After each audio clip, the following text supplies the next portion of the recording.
After working for the Los Angeles Sheriff's Department for 33 years, mostly combating L.A. gangs, Richard Valdemar quit in frustration.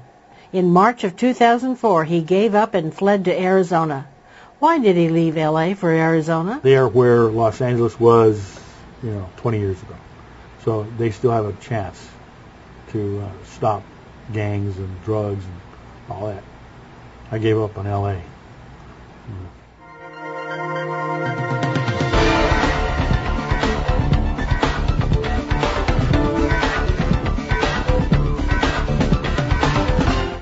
Sergeant Valdemar was disillusioned by the way politics interfered with good policing policies. But what really undermined his willingness to put his life on the line every day was seeing firsthand the successes of the Mexican drug cartels here in the United States. These people have so much money, they can literally buy cities. A person would arrive, middle-aged, Hispanic, with papers, good papers. He had money in Mexico. He'd buy a restaurant in the city, usually a seafood restaurant, Mexican restaurant. He'd go around to all the civic groups and invite them to have their meetings at his restaurant. He's going to give them discounts. Go to the police chief or the local police officers, make friends with them, invite them to have their parties and have dinner there, and he'd take care of the bill and that kind of thing. And pretty soon he knows most of the major players in the city. What they don't know is that he's a part of the drug cartel. He will eventually finance when there's an election. Most city councils have an odd number of people on the city council, maybe 5. And usually they stagger their elections, so there's 3 and 2 running at alternate times. They wait till the 3 are running, because that's a majority. When these 3 people run, they'll pump tons of money into the election. And they'll run 10 candidates for 3 offices. Most of those candidates are not really viable candidates. They're mudslingers. They're people who dig up dirt and make accusations against the 3 incumbents. So what they'll do is eventually they'll have 3 candidates, not the mudslingers, but they'll have 3 nice-looking, clean candidates that they'll put into office. Now they have a majority in the city council. Once in control, then these individuals take over the city.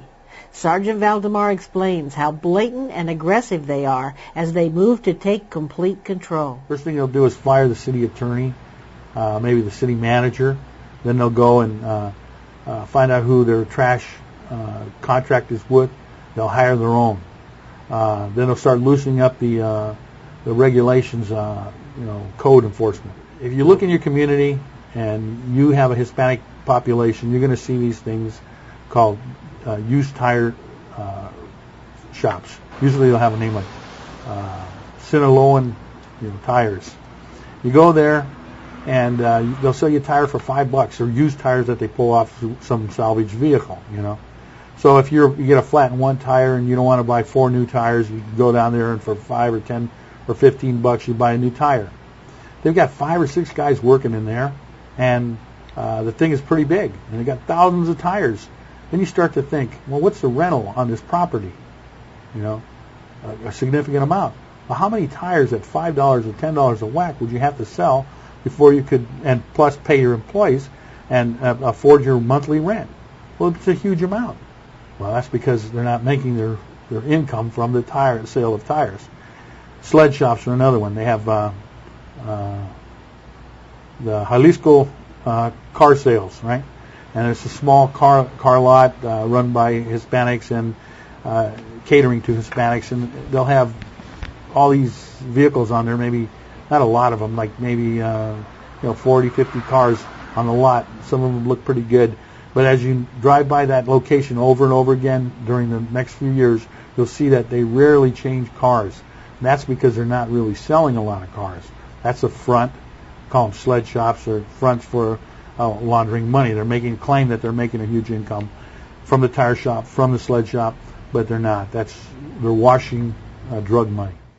So now the Mexican drug cartels have their protection of their hand-picked city leaders to use their local businesses to launder huge quantities of cash. They deposit the cash from the sale of the drugs into the bank accounts of local businesses and then transfer those laundered funds to the banks under their control. And this is just the beginning. So now they have the city council, they have the trash thing, they have now nightclubs, car repair places. These are all under the control of this guy who came in at first and set the thing up. And that's where your corruption is, you know. And this kind of pattern, I've seen it. It was first brought to my attention by a couple of city councilmen in Lynwood. The same thing was happening in Southgate at the time, Gardens. We saw some of it in Huntington Park, Hawaiian Gardens, Cudahy, some of these other cities. I was recently contacted by people from Vernon. So this pattern it repeats itself. So I'm talking about this pattern, and I go to New Mexico. When I tell the story to the New Mexicans, they all start going, wait. You know, that's exactly what's happening to us. Same pattern. And then same thing in Texas, and same thing in Colorado and other cities, other Southwest cities. Usually small cities. A little harder to do in downtown LA. But I can see the influence also eventually coming there. Where is law enforcement as this is happening? What is going on within the police departments of these various cities?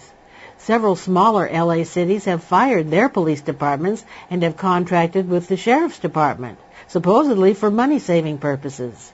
Is this also a part of the cartel takeover? We asked Sergeant Valdemar. Hawaiian Gardens had a contract with the sheriff's department. They wanted to pass a gambling initiative. Sheriff's department didn't want them to, right? They tried to explain to them all the corruption that comes with gambling.